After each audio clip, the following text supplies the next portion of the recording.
Hi, this is a short introduction to Cut Up Solo Around the World in 80 Days, which is my 19th uh, cut up book.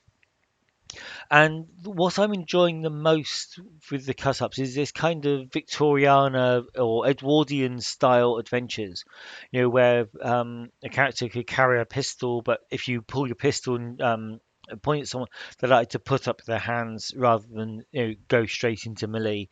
Um, it makes this you well, I role played for a long time using this without actually having to create a character.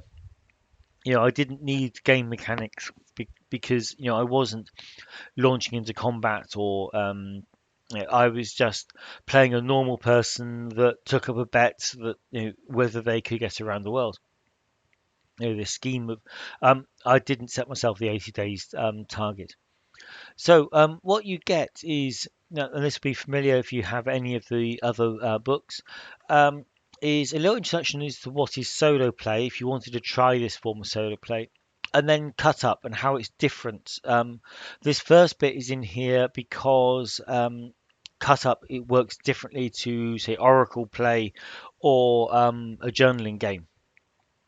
And then I take a little bit of how to cut up, how to use the tables in the book, and this is all kind of extrapolated from Tilt by Little Dreamer, which you can find on DriveThru.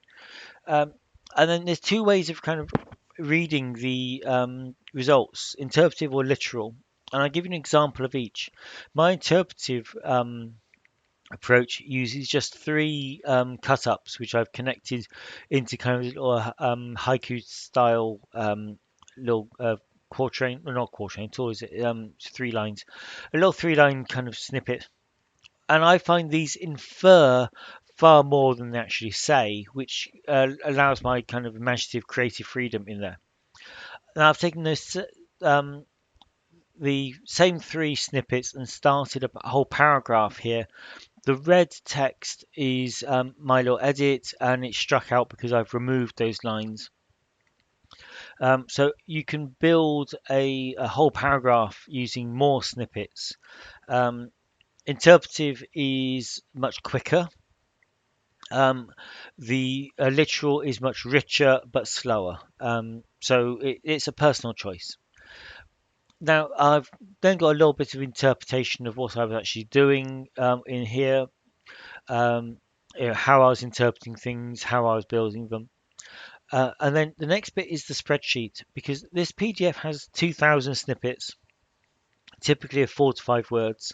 Um, the spreadsheets that are attached to it come with 15,116 snippets. And once you've got it in a spreadsheet, you can do a couple of things.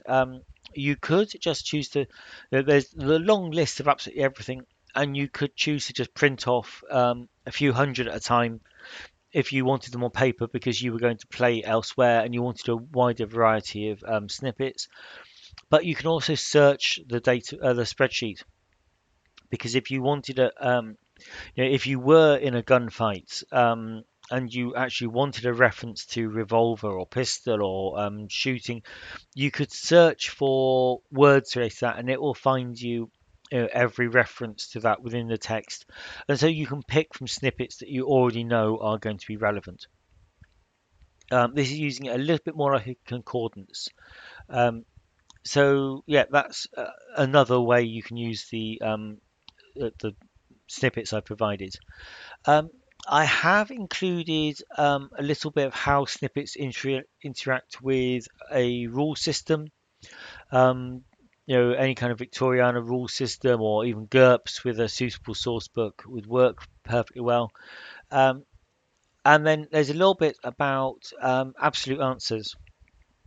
So if you wanted a straight yes or no um, of answer to a question, there's a mechanic in here for doing for guessing those, and how you would deal with skill tests and questions such as if you are searching someone and you want to know whether they're armed, that's a yes no situation. They either are or they aren't.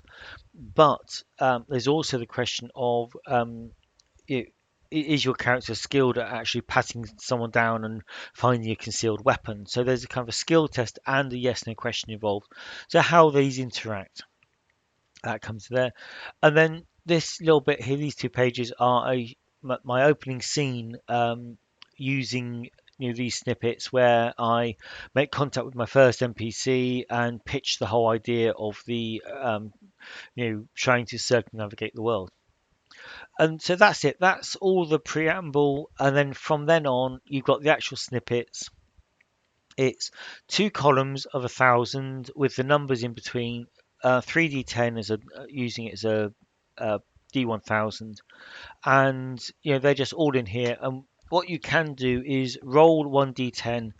Then, if you use the Alt key on your keyboard, you can actually pick up, say, 5 at once, and then copy and paste them into a text editor or Word or whatever you want.